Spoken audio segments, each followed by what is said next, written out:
Vamos preparar a comida de 200 crianças. Primeiro lavamos bem as mãos enquanto eu descascava as batatas. A Paloma cortava as cebolas. Cortei as batatas em cubinhos. A Madame Chow cozinhou o espaguete. Na verdade, nunca tinha visto carne numa embalagem assim. Misturei com os temperos. A Paloma ainda estava cortando as cebolas. Fritamos as batatas até ficarem bem crocantes. Fritamos as cebolas. Mistura tudo bem. Claro, choramos um pouquinho. Adicione um pouco de temperos.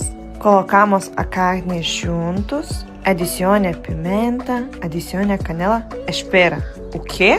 Adicione algo verde. Vocês não sabem quanto difícil é pra mim mexer tanta comida com a mão direita. Eu sou canhota, então eu não tenho força nessa mão. O cheiro é delicioso. Colocamos as batatas, colocamos o macarrão, mistura tudo muito bem e depois fomos até as crianças. Olha que menino dança!